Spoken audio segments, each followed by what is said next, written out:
The discovery. Deep beneath the permafrost of northern Siberia, Dr. Sarah Chen stood motionless, her breath creating small clouds in the frigid air of the excavation chamber.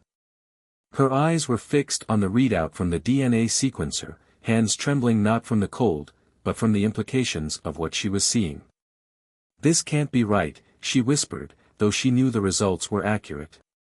The genetic material they'd extracted from the preserved tissue was pristine, something unprecedented in paleogenetic research. Above ground, the sky flashed with the telltale purple streaks of harvester ships entering the atmosphere. The aliens had been methodically stripping resources from Earth's outer colonies for the past 3 years. Now they were moving toward the homeworld itself. Dr. Chen. The voice of her research partner, Dr. Marcus Okonjo, echoed through the chamber. "Military command is on the line.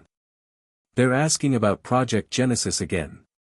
Sarah closed her eyes, considering the weight of what they'd discovered. The preserved DNA samples weren't just from any extinct species, they were from the most efficient killing machines Earth had ever produced.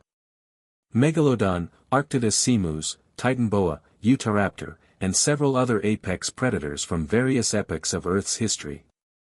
"Tell them we've done it," she replied, her voice steady despite her racing heart. "Tell them we can bring them back." The military initiative had seemed absurd when first proposed, resurrect extinct predators to fight an alien invasion. But conventional weapons had proved ineffective against Harvester shield technology. They needed something unexpected, something the aliens' advanced scanning systems wouldn't recognize as weapons. 3 days later, Sarah stood before the United Earth Defense Council, her presentation displaying the complex genetic sequences they'd recovered. "The DNA is remarkably intact," she explained to the assembled military and political leaders.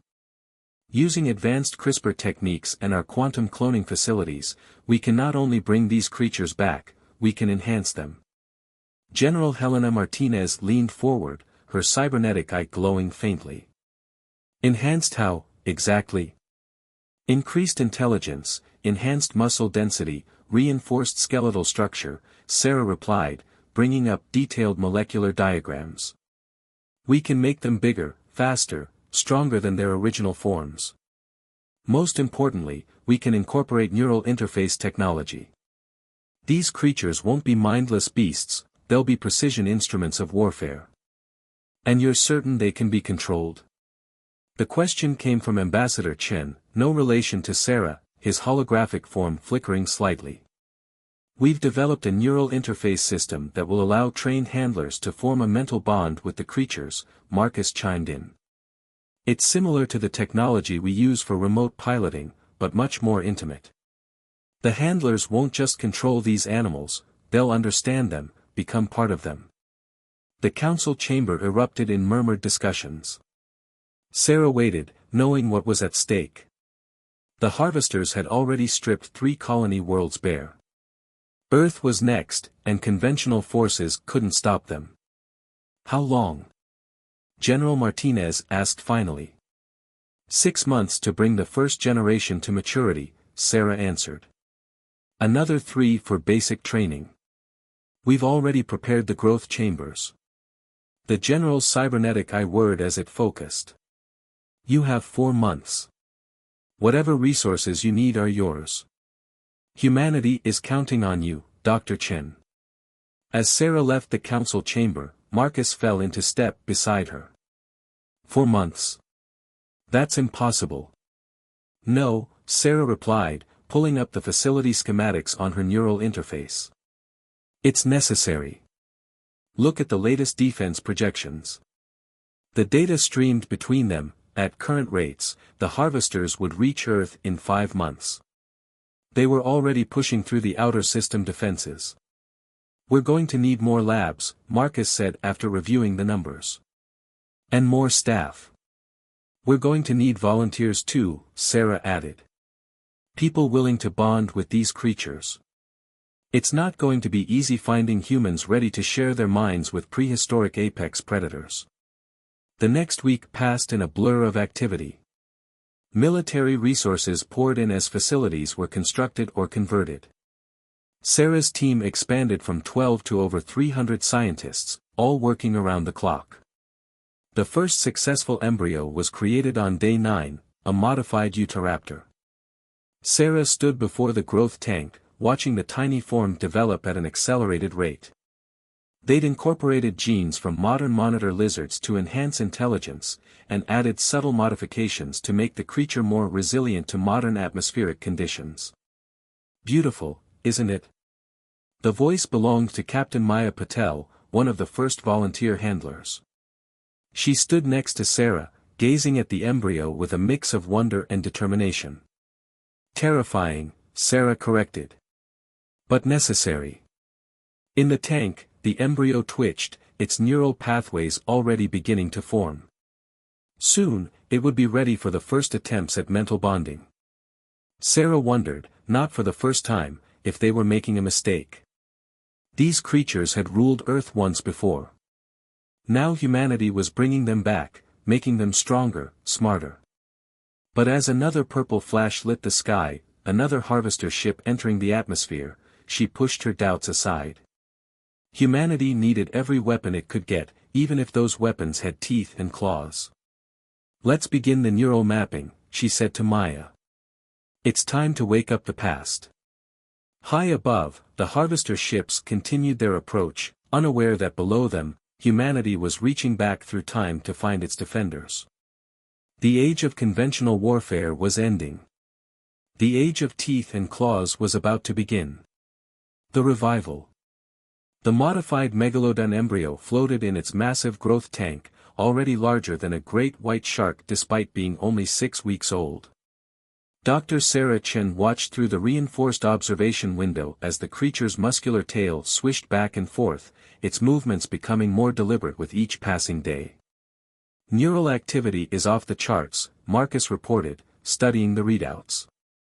The intelligence enhancement worked better than we anticipated. This one's showing problem-solving abilities comparable to dolphins, and it's not even fully developed. In the adjacent tank, the first successfully revived Arctidus simus, the short-faced bear, paced restlessly. At 4 meters tall when standing, it dwarfed its prehistoric ancestors. Its handler, Lieutenant James Cooper, sat cross-legged before the tank, his neural interface glowing softly as he attempted to establish their first mental connection. Remarkable, Sarah muttered, making notes on her tablet. The bear's brainwave patterns are already synchronizing with Cooper's. The bond is forming faster than projected. The facility had changed dramatically over the past weeks. What had started as a simple research station was now a sprawling complex of laboratories, training areas, and containment units. The military had carved out an entire mountain to house the operation, naming it Project Lazarus. Maya Patel entered the observation room, her eyes immediately drawn to her own charge, the Utahraptor they'd named Artemis. The creature had grown to full size, its enhanced musculature rippling beneath scales that shimmered with a faint iridescence. Unlike its prehistoric ancestors, this version stood nearly 5 meters tall, with reinforced bone structure and enhanced sensory capabilities. She's ready, Maya said confidently. We completed the obstacle course in record time yesterday. The neural link is stable even under high-stress conditions. Sarah nodded, but her attention was drawn to the newest addition to their menagerie. In a specialized containment unit, a modified Titan boa was being prepared for its first neural sync attempt. The massive snake, enhanced with thermal sensing capabilities and strengthened scales that could deflect energy weapons, represented their most ambitious project yet. Major Hassan is prepping for the first bond attempt with the Titan boa, Marcus announced. Should we observe? Before Sarah could respond, alarms blared throughout the facility. General Martinez's hologram materialized in the center of the room. The harvesters have breached Mars' defensive line, she announced without preamble. We've lost contact with the outer colony outposts. How close are we to combat readiness? Sarah quickly pulled up the latest progress reports. The first wave is combat ready. Artemis and her handler have completed all training scenarios. The Arctidus is showing promising results, and the megalodon will be fully mature in 2 weeks. You have 1 week, Martinez replied grimly. The harvesters are moving faster than anticipated. We need these assets deployed to our coastal and mainland defense stations immediately. The hologram vanished, leaving the room in tense silence. Maya's hand instinctively went to the neural interface at her temple, reaching out to Artemis through their mental link. The raptor responded immediately, turning its head toward her with an intelligence that still unnerved Sarah. We'll be ready, Maya assured them. Artemis and I have been practicing combat scenarios every night. The harvesters won't know what hit them. James Cooper finally broke his meditation, standing slowly as he maintained the delicate mental connection with the Arctidus. Bear's ready too. She understands the threat. They all do. Sarah moved to the central monitoring station, bringing up status displays for all their active projects. Besides the primary specimens, they had dozens more in various stages of development. Enhanced dire wolves hunting in packs, squadrons of terror birds modified for urban warfare, even a pair of Andrewsarchus engineered specifically to tackle harvester ground units. Begin final combat preparations, she ordered. Maya, run Artemis through the live fire exercises. James, get the Arctidus to the Arctic Warfare Simulation Chamber. Marcus, accelerate the megalodon's growth cycle, we need it ready for naval defense.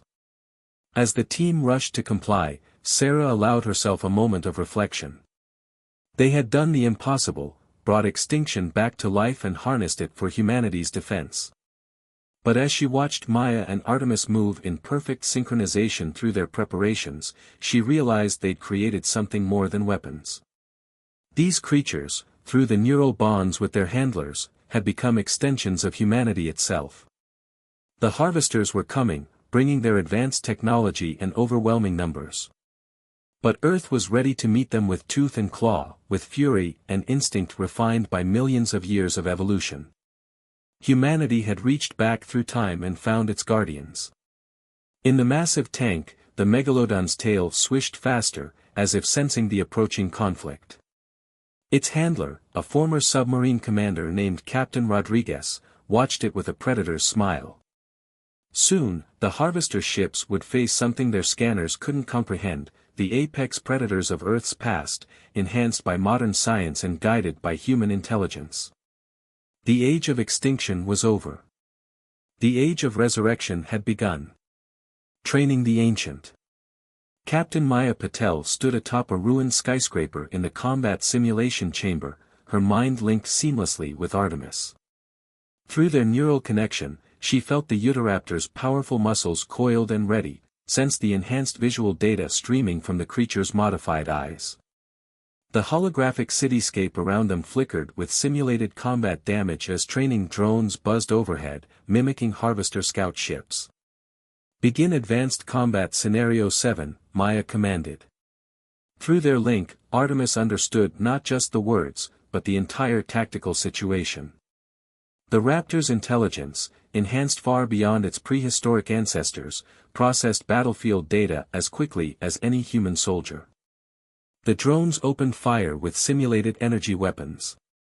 Maya and Artemis moved as one, leaping between buildings with impossible grace. The raptor's enhanced leg muscles, combined with Maya's tactical training, made them nearly impossible to target. They weren't just predator and handler anymore, they were a single fighting unit. In the observation room, Dr. Sarah Chen watched multiple training sessions simultaneously. Lieutenant Cooper and his Arctidus were demolishing simulated harvester ground forces in the Arctic chamber. The massive bear's reinforced skeleton and enhanced muscle density allowed it to tear through enemy armor like paper. Impressive progress, General Martinez noted, her holographic form studying the data streams. But I'm more interested in the pack dynamics.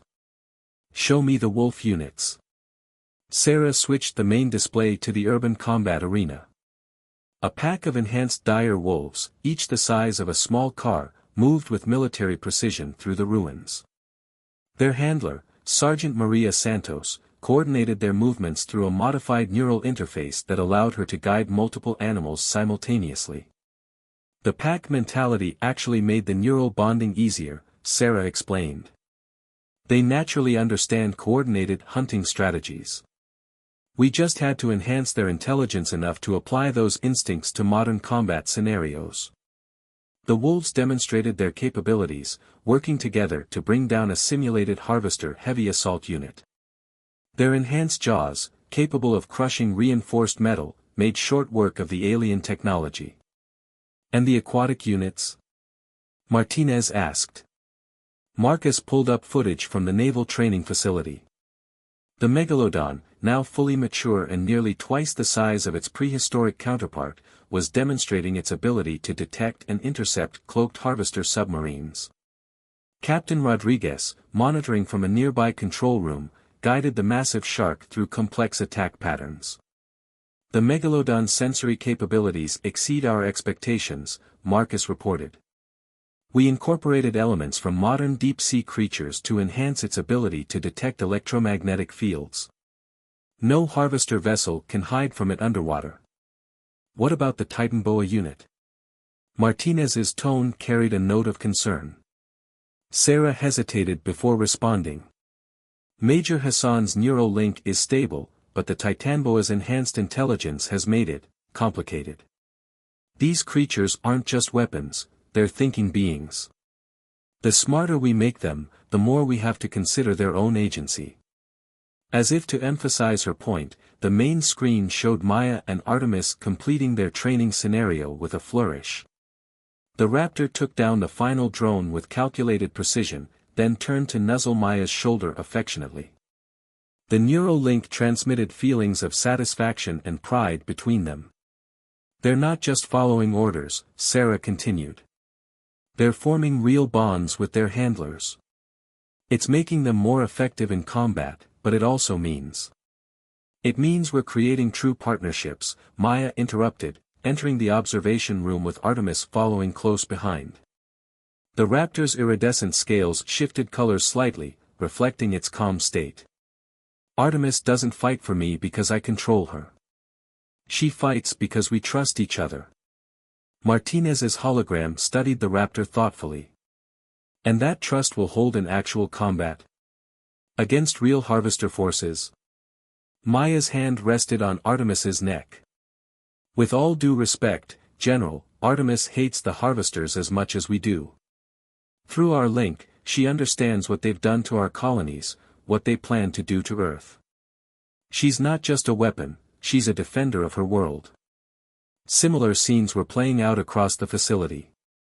Cooper's Arctidus had developed a protective streak, constantly watching over the Arctic Warfare Training Squad. The dire wolves treated Sergeant Santos as part of their pack, while the Megalodon had formed a deep bond with Captain Rodriguez based on their shared love of the open ocean. 2 days, Martinez announced finally. That's all the time we have left. The harvesters have passed Jupiter's orbit. I need all units deployed to their designated defense sectors. As the general's hologram faded, Sarah looked around at what they'd created. In just a few months, they'd not only resurrected Earth's most formidable predators but had evolved them into something entirely new. These creatures were the perfect fusion of prehistoric power and modern intelligence, guided by human consciousness but maintaining their own fierce spirits. The harvesters were coming with their advanced technology and sterile efficiency. They would find Earth defended by something their scanners couldn't quantify, the unbreakable bond between human and beast, the combined might of two species separated by millions of years but united in purpose. Maya's voice carried absolute certainty as she spoke for all the handlers, we're ready. First contact. The harvester ships descended through Earth's atmosphere in perfect formation, their purple energy shields rippling against the planet's defensive fire.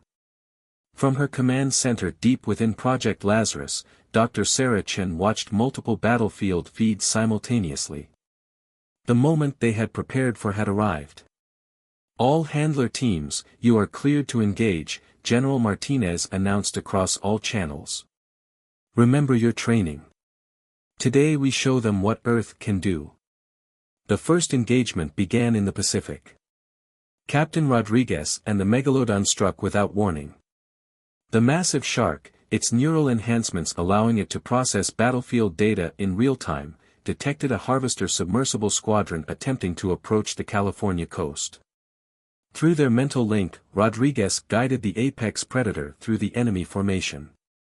The Harvester vessels never stood a chance. Their shields, designed to repel energy weapons and conventional explosives, provided no protection against the Megalodon's enhanced bite force. The massive shark tore through their hulls like paper, its modified sensory organs allowing it to target critical systems with surgical precision. Pacific Squadron neutralized, Rodriguez reported calmly, though Sarah could detect the fierce satisfaction in his tone. Through the neural link, the Megalodon shared his triumph, broadcasting a predator's joy that sent smaller marine life fleeing in terror. In the Canadian Arctic, Lieutenant Cooper and his Arctidus faced the first wave of Harvester ground forces. The aliens had expected to encounter traditional military resistance. Instead, they found themselves hunted by a creature their scanners couldn't properly categorize, a bear larger than their assault vehicles, with strength that defied their understanding of Earth biology. Cooper let the Arctidus's hunting instincts guide them. The massive bear moved with impossible speed through the snowy terrain, its enhanced muscles and reinforced skeleton allowing it to throw Harvester tanks like toys. The alien's energy weapons splashed harmlessly off its modified fur, engineered to absorb and disperse energy attacks. Target their command unit, Cooper transmitted to Sergeant Santos's wolf pack, operating nearby. The dire wolves moved with military precision, using pack hunting strategies refined over millions of years of evolution. Santos coordinated their movements through the neural network, turning the ancient predators into a modern strike force. But it was in downtown Hong Kong that the Harvesters faced their greatest shock. Maya Patel and Artemis led a coordinated attack that demonstrated the full potential of their human-creature partnership. The enhanced Utahraptor moved through the urban environment like a ghost, using buildings and shadows to approach Harvester positions. Now, Maya commanded through their link. Artemis burst from cover, her enhanced muscles launching them 30 meters straight up. They landed on a Harvester gunship, the Raptor's Claws, designed to penetrate alien armor, tearing through critical systems. As the ship began to fall, they were already moving to their next target. The Harvesters attempted to adapt, redirecting their forces to deal with these unexpected threats. But Earth's defenders had more surprises waiting. The Titan Boa, guided by Major Hassan's steady mind, collapsed entire Harvester formations by attacking from below, its massive coils crushing their vehicles while its enhanced sensors detected and eliminated cloaked units. Sarah monitored all the engagements, coordinating with General Martinez to direct their forces where they were needed most. The neural networks linking handlers and creatures provided unprecedented battlefield awareness. Each team functioned as a single unit, combining human tactical knowledge with prehistoric hunting prowess. They're pulling back. The announcement came from multiple sectors simultaneously. The Harvester forces, for the first time in their campaign of conquest, were retreating. Their sophisticated battle computers couldn't process the combination of ancient predator and modern strategy they faced. In the command center, screens showed the extent of their victory. The Megalodon had claimed an entire Harvester naval squadron. Cooper's Arctidus stood triumphant atop a pile of destroyed alien vehicles. Santos's wolf pack had systematically dismantled the enemy's ground support structure. And Maya and Artemis had become the stuff of nightmares for Harvester air units, proving that the skies belonged to Earth's defenders. But Sarah knew this was just the beginning. The Harvesters would return with new strategies, new weapons. They would try to adapt to Earth's prehistoric guardians. But as she watched Maya and Artemis coordinate with Cooper's team to eliminate a final pocket of resistance, she understood that they had changed the nature of warfare itself. The aliens had expected to face humanity's technology. Instead, they had encountered something their advanced sensors and battle computers couldn't quantify: the combined might of human intelligence and prehistoric power, guided by neural links that made each team more than the sum of its parts. As the last harvester ships disappeared into the upper atmosphere, General Martinez's hologram appeared in the command center. "Well done, all teams. But stay alert. This was just their first wave. They'll be back." Maya's voice came over the comm, Artemis's satisfied growl audible in the background. "Let them come. Earth isn't their colony to take. We have some very old friends who agree." Evolution of warfare. 3 months after Earth's first victory against the Harvesters, Dr. Sarah Chen stood before the Galactic Council, her presentation displaying footage from the historic battle. The massive chamber was filled with representatives from hundreds of spacefaring species, all drawn by news of humanity's unprecedented defense strategy. "As you can see," Sarah explained, gesturing to a hologram of Maya and Artemis taking down a harvester capital ship, "we didn't just resurrect Earth's ancient predators. We evolved them, created true partnerships between human and creature that transcend simple military applications." The council chamber erupted in multilingual chatter. A harvester representative, their crystalline form pulsing with agitation, rose to speak. "This is an abomination. You've corrupted natural evolution, created mockeries of extinct species to use as weapons." Captain Maya Patel, standing at attention beside Sarah, stepped forward. Through their neural link, Artemis, waiting outside the chamber, sent waves of reassurance. "We haven't corrupted anything," Maya declared. "We've honored Earth's past by giving these creatures a new purpose.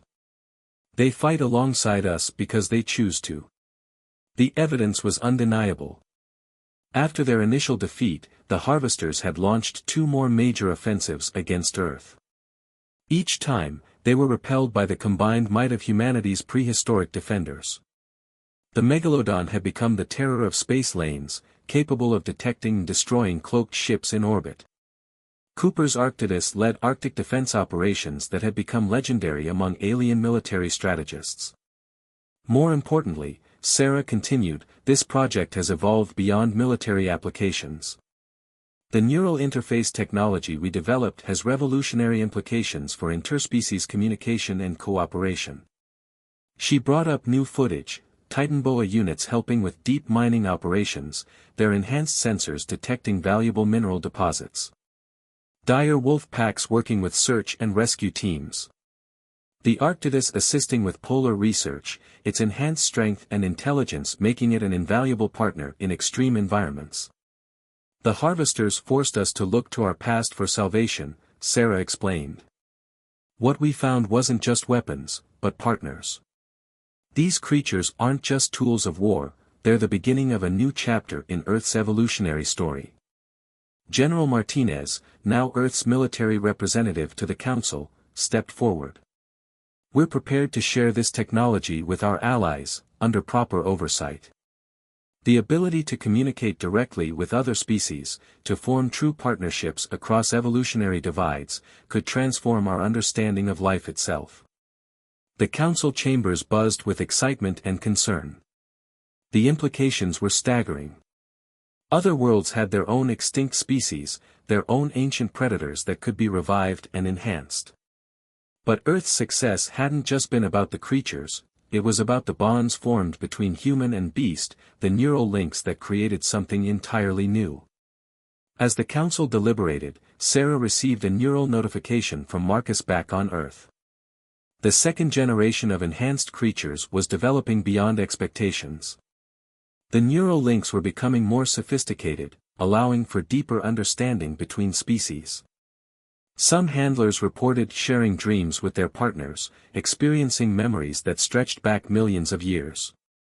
"We stand at a crossroads," Sarah announced to the council. "The Harvesters taught us that technology alone isn't enough. The future belongs to those who can bridge the gaps between species, between past and present. Earth's ancient guardians have shown us the way forward." The vote was nearly unanimous. Earth's resurrection program would become the foundation for a new field of study, evolutionary restoration and enhancement. Other worlds would send scientists to learn from Project Lazarus, while Earth's creature handler teams would help establish similar programs on allied planets. Maya smiled as Artemis shared her feelings of pride through their link. They had saved Earth, but they'd done something even more important. They'd shown the galaxy a new way of thinking about evolution, about partnership between species. The Harvesters had retreated to their core systems, their invasion fleets shattered by teeth and claws they couldn't comprehend. But humanity's greatest victory wasn't on the battlefield. It was in the neural links that connected human minds to prehistoric consciousness, in the bonds that proved intelligence and instinct could work as one. As Sarah left the council chamber, she received images from handlers around Earth, Cooper playing with his Arctidus in the Arctic snow, Rodriguez swimming alongside the Megalodon in open waters, Santos's wolves teaching their hunting techniques to a new generation of handlers. They had reached back through time to save their future, and in doing so, they had evolved into something greater than either humans or prehistoric creatures could have become alone. The age of resurrection was over. The age of partnership had begun.